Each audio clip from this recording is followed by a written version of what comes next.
You will hear a telephone conversation between the organizer of a short story competition and someone who wishes to take part in the competition. First, you have some time to look at questions 1 to 6.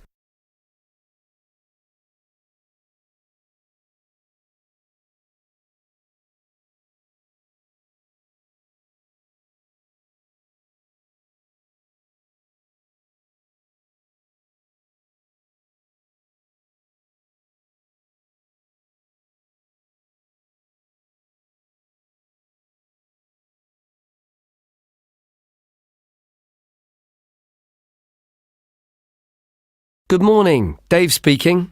Oh, hi. I'm phoning about a short story competition. I saw an advert in a magazine and I was just calling to get some details. Yes, certainly. I'm the competition organizer, so I should be able to help. What kind of details are you looking for? Well, does it cost anything to enter? Yes, there's an entry fee of £5. Okay, that should be fine. It's a short story competition, so how many words is that? Well, we want to give people a reasonable amount of freedom, but the guidelines are around 3,000 words. Oh, that sounds quite a lot. Well, it's not as much as it used to be. We did have a limit of 5,000 words, but some people thought that was too many. So this year we've reduced it. Right. And does the story need to be about anything in particular? No, you can write about any topic you like. But the main point of the competition is that it has to have a surprise ending. Oh, I see. That sounds interesting. I don't think I've ever written a story like that before. Yes, it's something we've introduced for this year's competition. Right. I'm 18. Is there any age limit? Yes, you need to be 16 or over. So if you're 18, that's fine. Great. So you have the competition once a year, is that right? Yes, we start advertising in January, and the competition takes up a lot of the year. We give people a few months to write their story, and then it takes quite a long time to judge all the entries and to announce the winners. I see. So when is the closing date for the competition? It's already April. I hope I'm not too late. No, you've still got plenty of time. You need to submit your entry by the 1st of August. After then, it will be too late. Although you can always enter next year's competition. Okay, good. So how do I enter? Well, we have a website, and the best way to enter is to complete the entry form online. We also have more details of the competition on the site. Shall I give you the web address? Yes, please. Okay, it's www.comp4ss.com, and that's the number 4, not the word 4. Okay, thanks. I've got that. So I can complete the entry form online, but how do I send the story? Do I print it out and send it to you? Well, you may want to print the story out so you can review it, but don't post it to us. When you've finished your story, you will need to email it to us. The email address is on the website I gave you. Okay, that's fine.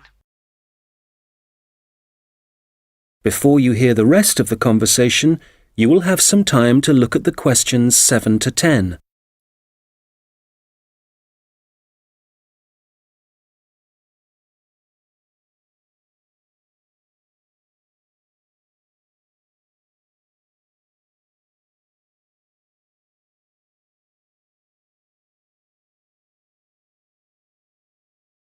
Now listen and answer questions 7 to 10. Can you tell me a bit about how the competition is judged and what the prizes are? Yes, of course. Well, once we have all the entries, I send them to all the judges.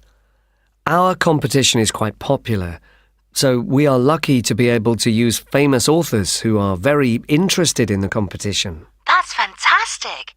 It's great to know that someone famous will be reading my story. Yes, that's right. It takes them quite a while to read through the entries, but eventually they decide on the top 5 stories. I see. And what happens then? Well, they will be published online so everyone can read them. They will not be in any order at this point. They will just be the 5 stories that the judges think are the best. And do all the top 5 stories get prizes? No, it's just the top story and the runner-up. So how is the top story decided? Well, once the top 5 stories are available, it will be the public who will vote for their favourite story. Right, I see. So I need to get all my friends to vote for me then? Yes, that's a good idea. And what is the prize?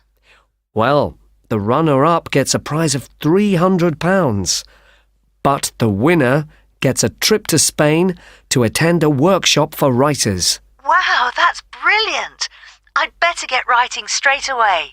Yes. Good luck. Thanks. That is the end of section 1. You now have half a minute to check your answers.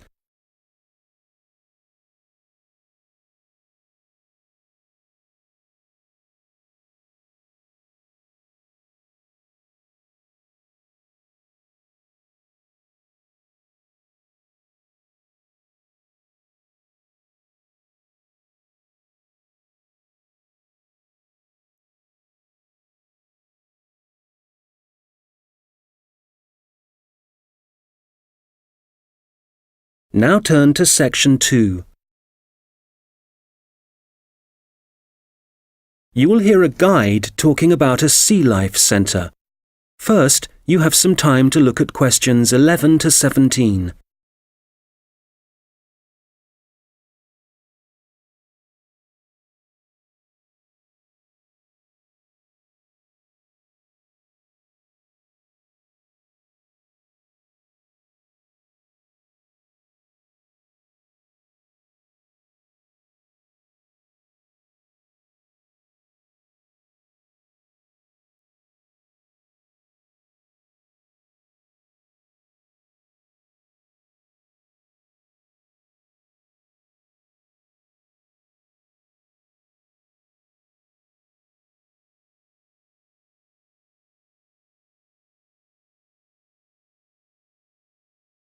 Okay, so hi everybody and welcome to the Sea Life Centre. Before you start on your tour, I'd just like to give you some information about things to look out for as you go. Well, first of all, I guess some of you may have been here before and may be surprised to see the name has changed. We're not called World of Water anymore. Since the beginning of this summer, we've been renamed, and we've also made a few other changes. However, the main attractions like the aquarium, the crocodiles, the penguins and so on are still here. But we have a new restaurant and picnic area, and the latest thing that we have, and it was only finished last week, is the splash ride. This is an exciting new area of the centre and is pretty scary, and of course you do get a bit wet, so make sure you're not wearing your best clothes.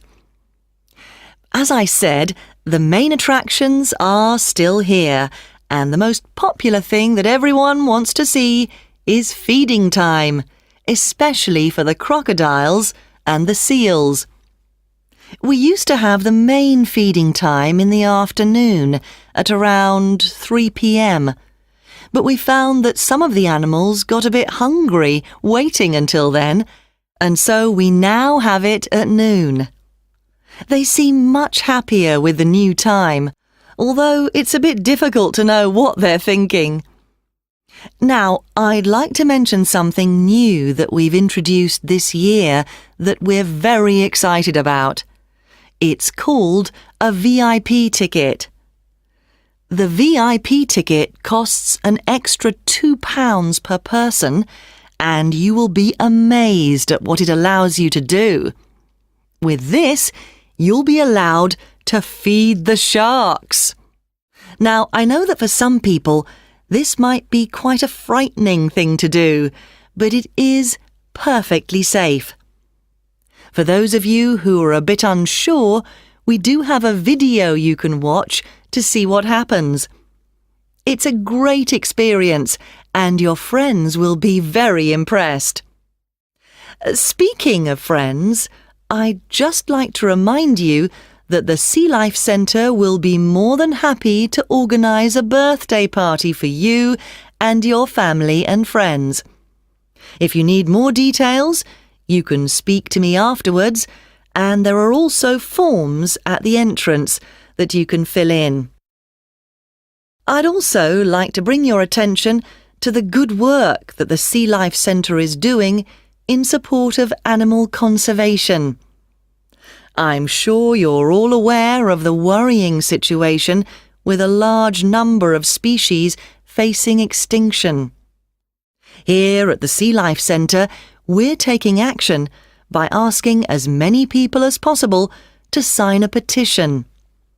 Once we have over 5,000 signatures, we are planning to send it to the government in the hope that more people will begin to take it seriously.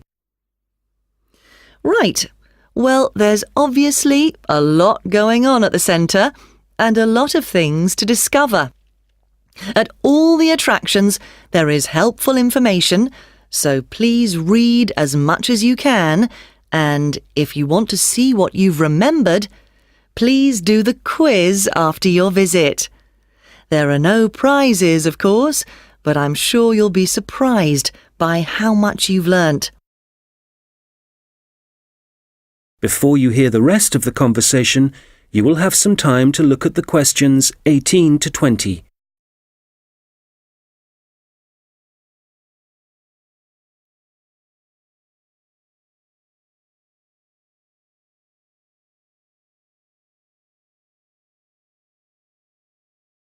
Now listen and answer questions 18 to 20. So, before I leave you all to start your tour, I've just got a few tips.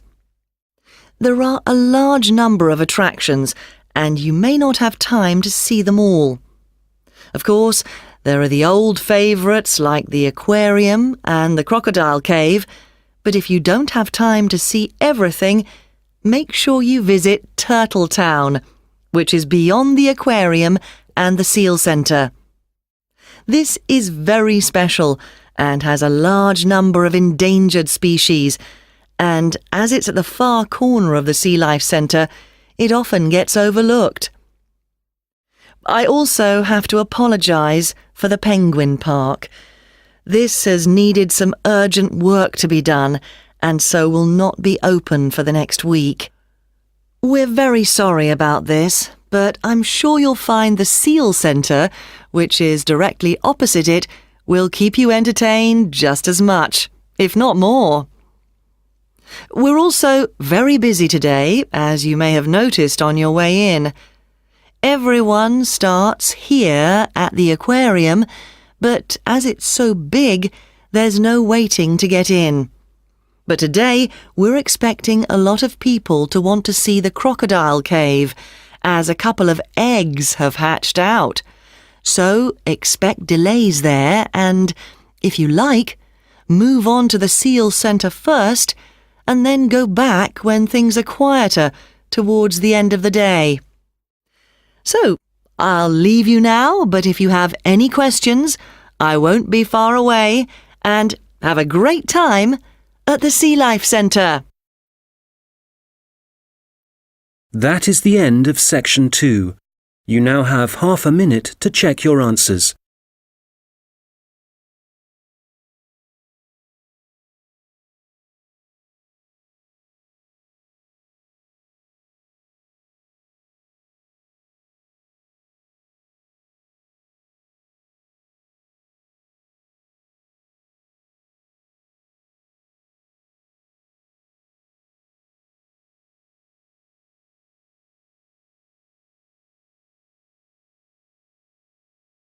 Now turn to section 3. You will hear two students talking about their university studies. First, you have some time to look at questions 21 to 26.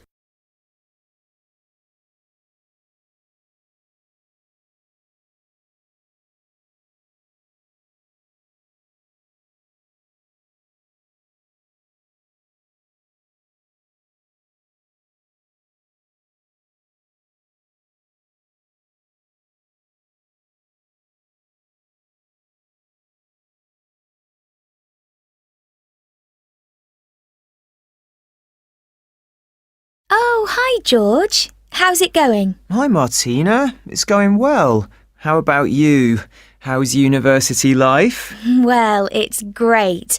Apart from the studying, of course. Yeah, me too. What are you studying? I seem to remember that you were going to do art. That was your best subject, wasn't it? No, not really. I just liked the teacher. He was French and had an amazing accent. My favourite subject was history, but I couldn't see what career that would give me. Oh, right. So what did you choose? Well, I found it really difficult to decide. I was really good at science, but I must admit, I never really enjoyed studying it. So, in the end, I decided to opt for English, which was my second favourite subject, and I thought it would be more useful to me than studying anything else. So, that's what I'm doing.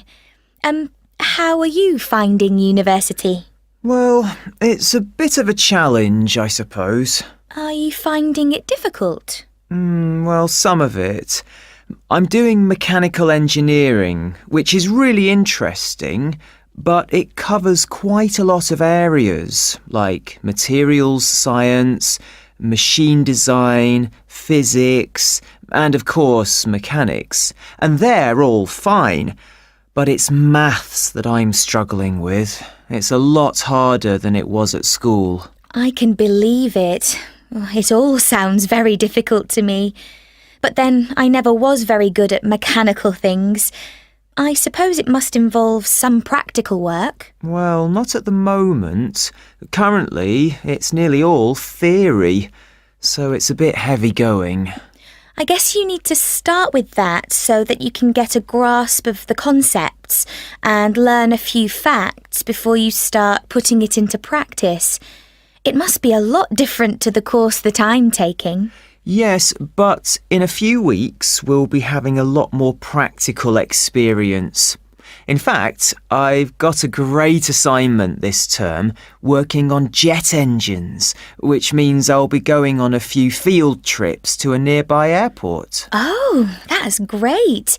It sounds like you're going to be very busy. Yes, I'm not sure how I'm going to cope with the work. We have a lot of lectures, and that's fine. The lecturers are very knowledgeable, and I learn a lot from them. But we also have a lot of seminars, and I find with so many people expressing their views, it can get quite frustrating. It would be better if we didn't have so many of those. Yes, it's the same for me.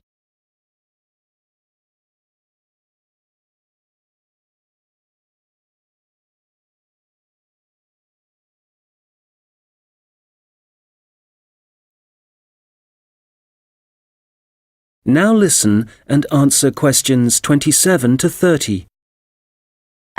How are the students at your place? Well, I haven't really met anyone yet. They all seem a bit quiet. Perhaps they're working hard. They don't appear to be very studious here, but they are very friendly. I must say, I've been doing a lot of sitting around and chatting over the last week or so. Well, that's good. The only person I've spoken to really is my tutor. He's very approachable and seems to understand how difficult it can be starting university. It's good to have someone you can talk to, and he may help you meet other students. Actually, that doesn't bother me. I'm bound to get to know some people sooner or later. It's more a question of finding out what I need to do, where to go, and so on. I hope he can help me with that. Oh, I would have thought so. Well, we certainly have a lot of work ahead of us. It seems like a long time, doesn't it? Studying for 3 years. Yes, it does. But I'm sure it'll go quickly. You know, I'm really dreading the first assessment. Yes. For the course I'm doing, we have to hand our first one in at the end of next month. Really? So, have you got the topic yet? No, but we'll get it soon. I'm not sure how much we have to write yet. Not too much, I hope. I know what you mean. And it's hard to study, especially where I am now. Oh, where are you living? I'm living in a hall of residence. I thought that would be a good idea, as there'd be a lot of people around, but I'm finding it a bit noisy. I can see that I'm going to have problems when I really need to get down to some work. So, I guess you need to be somewhere on your own then? Yes. Well, I do like to have some people around me, so I'd prefer to live with a family somewhere, in a house not too far from the university. Well, good luck with that. Yes, thanks. And good luck to you as well. Oh, I have to dash now. I've another lecture in 10 minutes. Bye for now. Bye! That is the end of section 3. You now have half a minute to check your answers.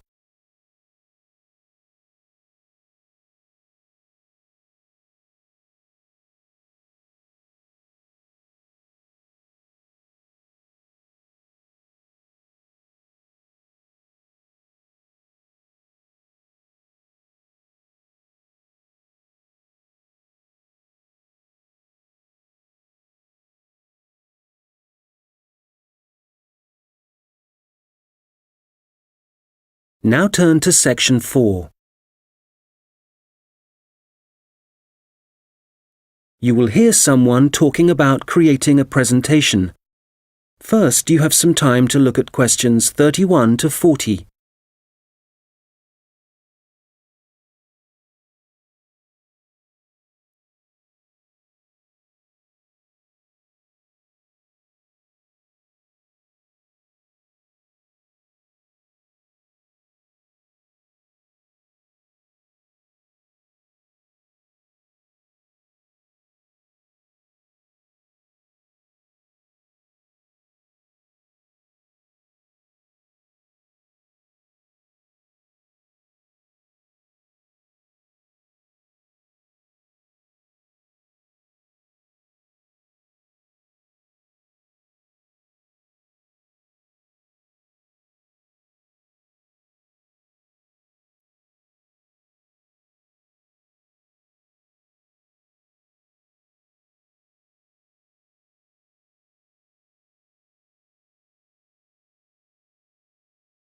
Now listen carefully and answer questions 31 to 40. Hello, everyone. You've all been given an assignment for your sociology course, which will involve giving a presentation to the rest of the group. And so today, I'm going to be giving you a few tips on how to prepare your presentations. This should help you with your current assignment, but a lot of the principles I'll be putting across will be general principles which will, of course, help you with all your future presentations. So, first of all, the most important thing to consider is your audience, and in this instance, your audience are the other students in your group. There are 3 points to bear in mind. Firstly, you need to ask yourself what they need to know. Secondly, it's useful to consider whether they'll be supportive or not. And thirdly, will it be a small group, say 3 or 4, a moderate gathering of 20 or so people, as for your current assignment, or will there be hundreds of people?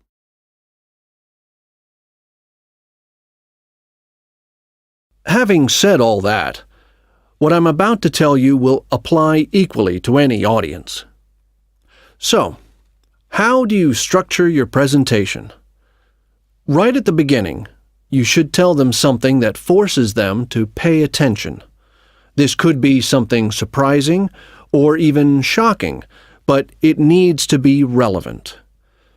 After that, you need a list of items or topics showing them what you'll be covering, rather like an agenda. And then the main part of the presentation will follow.